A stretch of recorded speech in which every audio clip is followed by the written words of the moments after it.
Bonjour Olivier Vankemel. Bonjour. Vous avez décidé aujourd'hui de nous parler de ce magnifique trésor que nous avons, c'est la bouche. Et vous le comparez même au Palais des Saveurs. Le Palais des Saveurs, parce qu'effectivement, il y a de grandes richesses dans cette bouche, des richesses qui sont très souvent sous-estimées, même si très souvent en consultation revient cette expression des patients quand on leur dit, vous savez, c'est important, prenez le temps, utilisez tout ce que ce palais recèle de merveilles. Et les patients utilisent cette phrase, ils disent « oui, je sais ». Et là, moi, très souvent, je les charrie un petit peu. Je dis, je sais, c'est un peu comme Jean Gabin dans cette chanson. La fameuse chanson. La fameuse chanson où Gabin disait à la fin, mais finalement, je sais que je ne sais rien. L'idée, c'est pas de leur dire qu'ils ne savent rien, c'est juste de partager le savoir pour qu'ils aient bien compris comment ça marche. Oui, parce qu'en fait, la digestion, elle commence là, en fait. La bouche est la seule étape volontaire de notre digestion, puisque dès lors que vous avez passé le cap de cette bouche et que c'est avalé, c'est un peu comme quand vous êtes à l'aéroport, vous avez mis la valise sur le tapis roulant, et puis là, vous pouvez dire au revoir à votre valise, et c'est parti.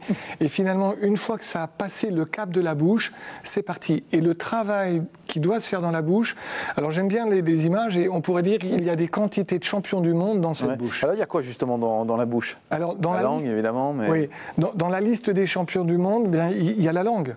La langue, c'est quand même le muscle le plus agile de notre corps. C'est-à-dire, vous prenez les doigts, les gens vont dire, bon, le pianiste, il est quand même extrêmement agile, mais un doigt ne va pas pouvoir se mettre en U, le doigt peut pas aller à droite, à gauche, en haut.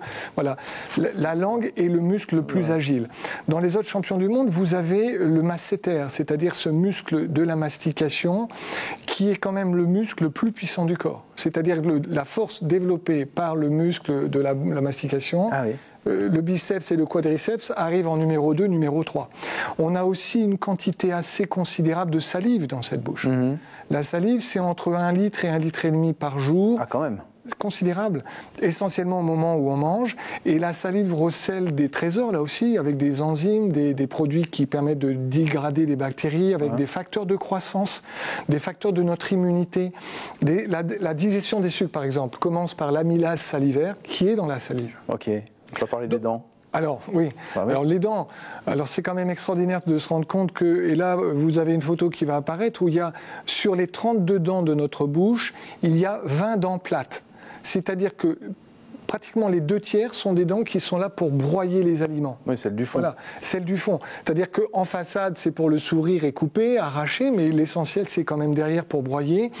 Et l'émail des dents est le matériau le plus dur de notre corps, plus dur que ce qu'on appelle la corticale, c'est-à-dire la tapisserie de l'os. Un petit mot sur les papilles, peut-être aussi? Les papilles, oui, parce que dès que vous mettez quelque chose dans la bouche, on s'en rend compte, on mange quelque chose de sucré, parfois on a un petit frisson, on se dit, c'est un goût sucré qui arrive. Ce qu'on ne se rend pas compte, c'est que notre corps réagit la même chose avec les corps gras, les protéines. Et que quand vous mangez un corps gras, acide, sucré, eh bien, il y a une information qui passe et vous mettez l'usine corporelle en état de veille, en état de marche, pour adapter la digestion à ce que vous avez annoncé dans le palais des saveurs. Alors là, on a fait un peu la photo de ce qu'il y avait là dans la bouche. Ça sert à quoi tout ça? Alors, le rôle principal, c'est donc de préparer la digestion, c'est d'envoyer des signaux c'est un véritable éclaireur de la digestion. Et c'est broyer les aliments pour permettre les autres étapes. Donc si c'est mal fait là, c'est pas bon pour la suite. Laurent, il n'y a pas de dents dans l'estomac. Voilà. Remarque extrêmement simple, il n'y a pas de dents dans l'estomac. Oui, mais enfin, je vais vous répondre, oui, mais il y a du liquide, machin, qui permet de... Oui, mais non alors, une remarque très simple, c'est que quand vous voyez la quantité d'enzymes qu'il y a dans un estomac, quand vous voyez ces morceaux de viande, de tout ce que vous pouvez manger, vous comprenez bien que si vous avez un aliment, quel qu'il soit, que vous avez broyé, décomposé comme une brique de Lego, que vous l'avez décomposé complètement, eh bien, si ça c'est complètement étalé, que vous mettez un petit peu d'enzymes, un petit peu d'acide, ça va beaucoup plus facilement digérer que si vous avez un gros bloc compact. Donc la mastication, c'est un peu comme le meunier, si vous voulez. Le meunier qui téléphone à son boulanger, allô Maurice, j'ai pas le temps, je suis pressé, je t'envoie de la farine avec des grains de blé. À mon avis, le boulanger va changer de fournisseur. Sauf que dans la santé, sinon on ne change pas de fournisseur. Par contre, on peut changer d'habitude.